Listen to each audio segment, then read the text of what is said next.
You think you're successful, but you're actually a high-income prisoner. I know a guy, 42 years old, making $300,000 a year. Drove a $70,000 SUV, carried a $4,000 a month mortgage. Flew the family to Europe every single summer. Then his company had a round of layoffs. He got 8 weeks of severance and had $2,100 in his checking account. 4 months in, he drained his retirement savings just to keep the house. By month 6, he took a contract job at half his old salary. Because he had absolutely zero leverage to be selective. But here is the truth you need to hear clearly. The layoff didn't destroy him. The contracts he signed 3 years earlier did. The house, the car, the lifestyle that required every dollar just to stay afloat. The layoff didn't create the wound. It just ripped off the bandage.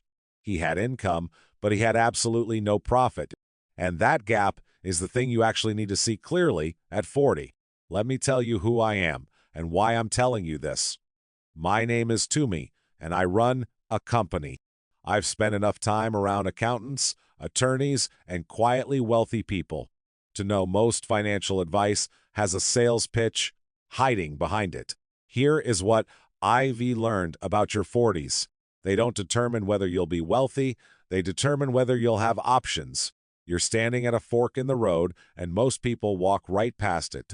In your 20s and 30s, you had an invisible cushion called time. Made a mistake. No problem. Compounding and career momentum were still on your side. You had plenty of runway to course correct. 40 is different, not because it is too late, it absolutely isn't, but because every financial decision you make now has a multiplying effect. It heavily impacts your 50s and 60s. And the window to change course is closing faster than you can see. One path leads to a future where you actually have choices. The other leads to a future where you're managed by obligations. What makes this genuinely shocking is the difference between those two paths. It usually has absolutely nothing to do with how much you earn. It has everything to do with how much you spend. Income is the faucet, and profit is the bucket. Think of your financial life as two buckets. One holds income, and the other holds fixed costs. The space between those two buckets is your profit margin. Profit margin is the single most valuable asset you have at 40. Not home equity, not your retirement balance, just profit. Because profit gives you optionality. It lets you say no to things that drain you, and it lets you say yes to things that grow you. It frees your brain from survival mode so you can think strategically. Instead of spending every single month in crisis management, no profit margin, your nervous system stays on high alert. Even when you don't consciously register it, your body knows. There is a concept in behavioral economics called scarcity mindset.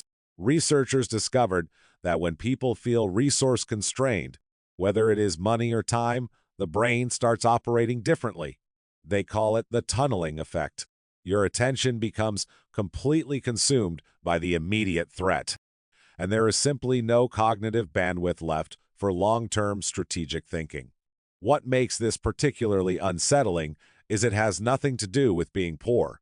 It is entirely about the feeling of scarcity.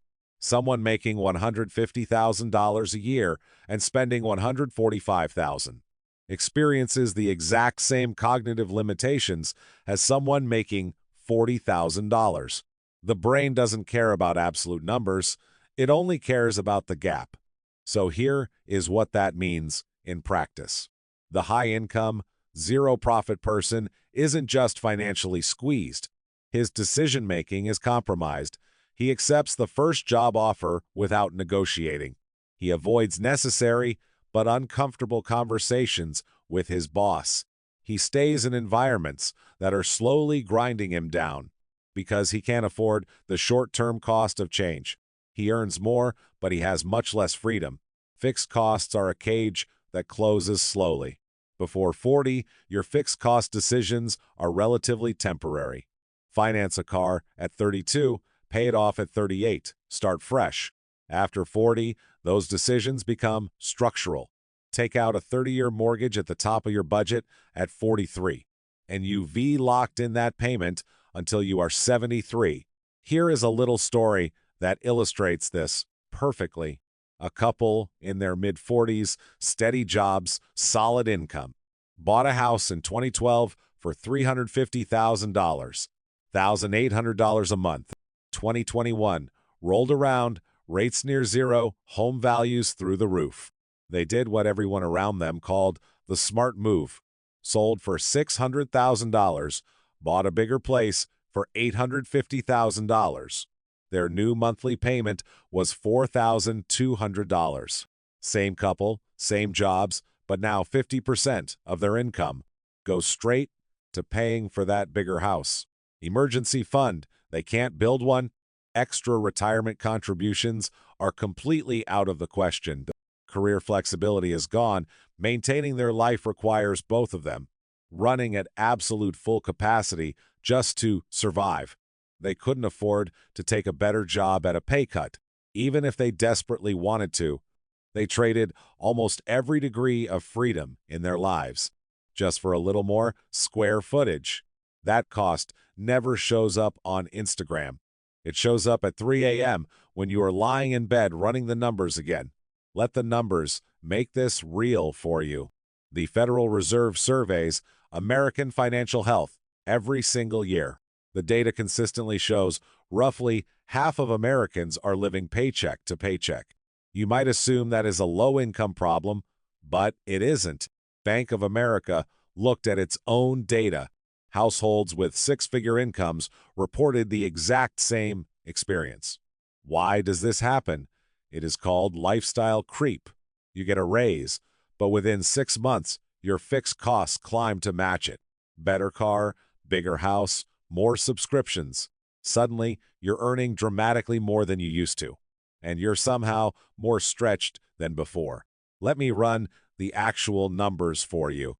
Age 43, annual income of $120,000. After tax take-home is roughly $84,000. Scenario A, fixed costs of $60,000. Discretionary margin is $24,000 or $2,000 a month. You're on a tightrope, one unexpected expense, and you're off balance. Scenario B, fixed costs of $40,000. Discretionary margin is $44,000 or $3,600 a month. You can save aggressively, invest steadily, absorb emergencies without panic, and make career moves based on genuine interest rather than financial desperation. Same exact income, completely different life. The only difference is a few decisions you made 3 years ago. Decisions about a car and a house. Let's talk about the shadow price you've never calculated. I was at a dinner once. A man in his mid-40s proudly announced he just bought a boat for $40,000. Everyone nodded and said he deserved it. I did the math in my head. $40,000 invested at 7% annually for 20 years is approximately $155,000. He didn't buy a boat. He traded $155,000 of future purchasing power for a boat he'll own for maybe 10 years. He thought he spent $40,000. What he actually spent was every future possibility that money carried. This is the hidden cost behind every purchase, the shadow price. At 40, you don't have time to reset the compounding clock. Converting an appreciating asset into a depreciating liability wins that clock backward.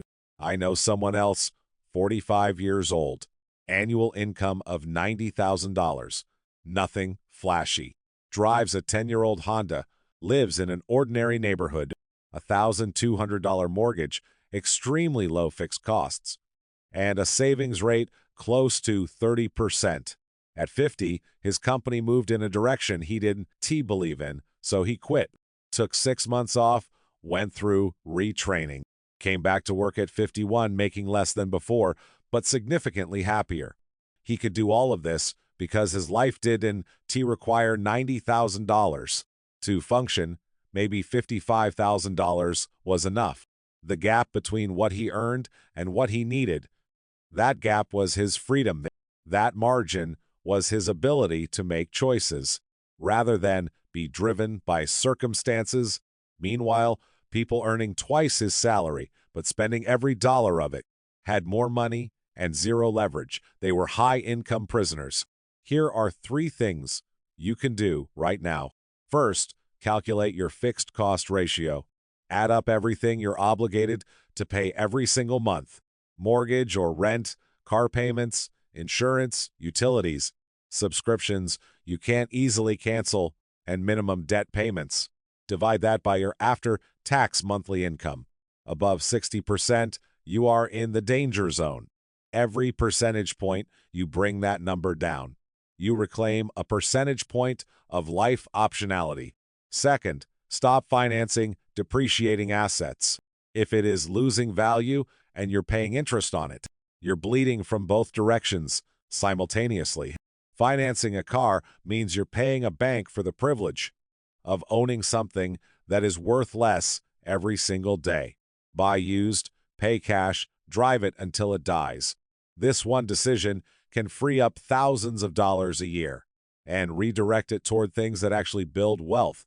Third, before anything else, build 6 months of emergency reserves. I know index funds have better returns, but the psychological value of an emergency fund is impossible to quantify. It is the difference between making decisions from a scarcity mindset and making decisions from a position of stability. Once you have it, protect it. It doesn't go on vacation. It doesn't buy things. It has exactly one function: keeping your brain out of panic mode so you can think clearly. Here is what 40 actually means, and nobody tells you this. In your 40s, the goal is no longer to get rich. The goal is to reduce your vulnerability. Every financial decision only needs to pass one test. Does this make me more resilient or more fragile? Does it expand my options or compress them? A bigger house looks like success. But if both partners have to run at full capacity just to maintain it, it is actually increasing your fragility. A better car looks like success, but a 7-year loan means 7 years of locked-in inflexibility. The people who are most at peace in their 50s are rarely the ones who earn the most in their 40s. They're the ones who had the highest profit margins, because profit margin is what converts numbers in an account into actual choices in real life. Margin is psychological oxygen, and most people are suffocating under fixed costs, and they are calling it success. The fork in the road is right in front of you. One path leads to calm, the other leads to a future stuffed with obligations and low-grade financial anxiety. The difference between those 2 paths is almost entirely determined by the decisions you make right now about your monthly fixed expenses. Most people just follow the default script: bigger house, better car, more stuff. But that script was written by people who want to sell you things, not by people who want you to sleep well at night. Maybe it is time to write your own. A story where profit matters more than appearances, where optionality matters more than status. A story about being genuinely free, not just looking successful.